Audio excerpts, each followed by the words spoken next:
জনাব মোহাম্মদ আব্দুর রহিম একজন প্রেসিডেন্টের নামে হয়েছে। সো এই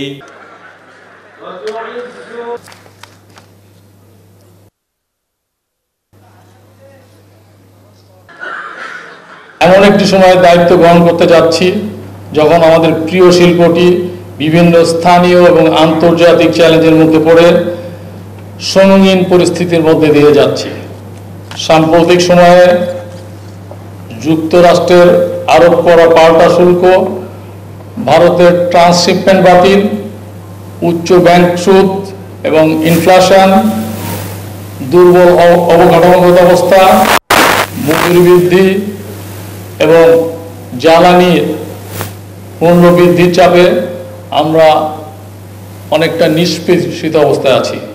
এই ইসরায়েল আর ইরানের যুদ্ধটা আমাদের জন্য একটা নতুন চ্যালেঞ্জ, কারণ হচ্ছে এরপরে যদি ফলে তেলের দাম বৃদ্ধি পেলে সেটা একটা রিকারিং এফেক্ট সবার উপর পড়বে এবং পোশাক শিল্প এর থেকে বাদ যাবে না। এই অবস্থায় প্রতিযোগিতার সক্ষমতা ধরে রাখার জন্য আমাদেরকে অনেকগুলো কাজ করতে হবে। আমি বিশ্বাস করি আপনাদের সকলের সহযোগিতায় এই কাজগুলো করতে আমরা সক্ষম হব ইনশাআল্লাহ। আমি আমার বক্তব্য খুব দীর্ঘায়িত করতে চাই না। নির্বাচন পরিচালনাকালীন সময় আমরা বিভিন্ন প্রতিশ্রুতিগুলো দিয়েছি, সেগুলা একটা একটা করে আমি এখানে বলবো, খালি হেডলাইনটাই বলবো। আমরা অনেক কাজ আমাদের করতে হবে, তার মধ্যে আমরা অগ্রাধিকার যেগুলো দেব, যেটা আমাদের নির্বাচনী প্রতিশ্রুতি ছিল, তার মধ্যে প্রথম হচ্ছে পোশাক শিল্পের জন্য স্বতন্ত্র মন্ত্রণালয় প্রতিষ্ঠা করার জন্য কাজ করা। এসএমই এবং নন বন্ডেড ফ্যাক্টরি যারা আছেন তাদেরকে বাড়তি সহযোগিতা দেওয়া। এই জন্য বাড়তি সহযোগিতা দিতে হবে যে আজকে যারা এসএমই আছেন তারা বাড়তি সহযোগিতা পেলেই সামনে বড় শিল্প গড়ে তুলবেন। আমাদের মধ্যে কেউই চাই না যে সারা জীবন আমরা এসএমই থাকি।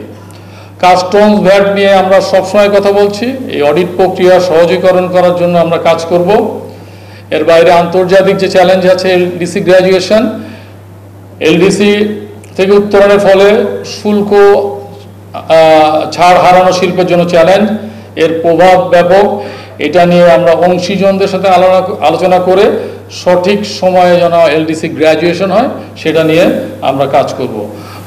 মার্কিন শুল্ক নিয়ে কাজ হচ্ছে, এটা যেন সহনীয় পর্যায়ে থাকে এবং যেটা বলে পারস্পরিক শুল্ক সেটা যেন আমাদের উপর আরোপ না হয়, সেটা নিয়ে আমরা কাজ করব।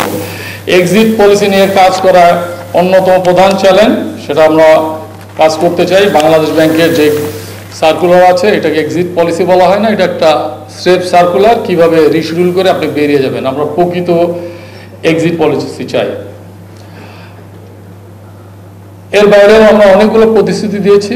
আজকে এটা আপনারা আমাদের নির্বাচনী ম্যানিফেস্টো দেখেছেন এবং আমাদের প্রতিশ্রুতি, আমাদের যে 3টা প্ল্যাটফর্ম আমরা নির্বাচনে অংশগ্রহণ করেছিলাম কম বেশি একই রকম, সেগুলো আমরা সকলে মিলে সমন্বিতভাবে একসাথে কাজ করলে এগুলো পালন করা সম্ভব বলে আমি দৃঢ়ভাবে বিশ্বাস করি। প্রিয় সহকর্মীরা, আমাদের এই নতুন বোর্ডের অন্যতম এজেন্ডা হচ্ছে একটি কার্যকর এবং জবাবদিহিতামূলক বিজিএমইএ গড়ে তোলা। বিজিএমইএ যেন একটি সার্ভিস ওরিয়েন্টেড প্রতিষ্ঠান হিসেবে কাজ করে, সেটাই আমাদের লক্ষ্য। সার্ভিস ওরিয়েন্টেড প্রতিষ্ঠান হিসেবে পরিচালিত হইতে হলে যেটা সবচেয়ে প্রয়োজন সেটা হচ্ছে স্বচ্ছতা। স্বচ্ছতা ছাড়া কোনো সেবা টেকসই হতে পারে না। আমাদের এই বোর্ড একটি ডিজিটাল প্ল্যাটফর্ম চালু করবে, যেখানে আপনারা কোনো আবেদন, অভিযোগ কিংবা তথ্য অনলাইনেও জমা দিতে পারবেন এবং ট্র্যাক করতে পারবেন।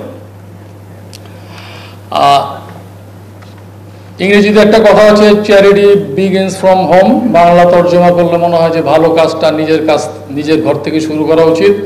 আমরা সব সময় বলি যে কস্ট অফ ডুইং বিজনেস কমাইতে হবে এবং আমরা বারংবার সরকারের কাছে আবেদন করি।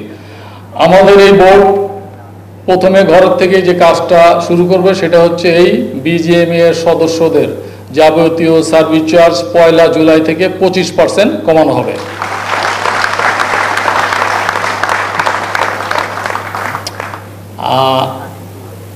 আমরা আরও একটা কাজ করতে চাই, যেটা আমি এখন ডায়াসে বসে বসে চিন্তা করছিলাম। এটা অবশ্যই আমার বোর্ড অ্যাপ্রুভ করলে বা আমার স্টেক হোল্ডার বা সিনিয়র যারা আছেন তারা অ্যাপ্রুভ করলেই সম্ভব হবে। আমাদের সম্পর্কে মানুষের পারসেপশন, জনগণের পারসেপশন ভিন্নভাবে পোর্ট্রেট করা হয়েছে। আমি চিন্তা করলাম আমরা নিজেদেরকে সম্মান দিতে পারি কি না। প্রথমে আমরা নিজেদেরকে যদি সম্মান দিই তাহলে মানুষ আমাদেরকে সম্মান করবে। বিজেপি ইলেকশন করার, বিশেষ করে সভাপতি পদে ইলেকশন করার অন্যতম প্রধান আকর্ষণ আমার কাছে মাঝে মাঝে মনে হয় যে বিজিএমের কনফারেন্স রুমে সাবেক প্রেসিডেন্টের ছবি থাকবে। তো এইটা থেকে বেরিয়ে আসতে চাই। এত বড় বিজিএমের ভবন, আমি জানি না আরএমজি হল অফ ফেম করা যাবে কিনা।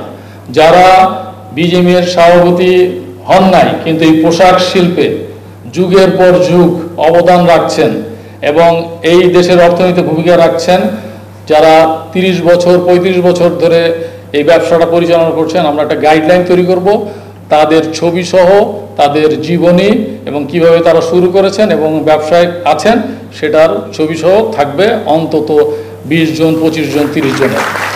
এটা অনুমোদন আমি আশা করি আমার বোর্ডের সাথে কথা বলে বললাম, আশা করি অনুমোদন করবেন। এটা হচ্ছে যারা নির্বাচনী প্রক্রিয়ায় অংশগ্রহণ না করেও তাদেরকে সম্মানিত করার অংশ।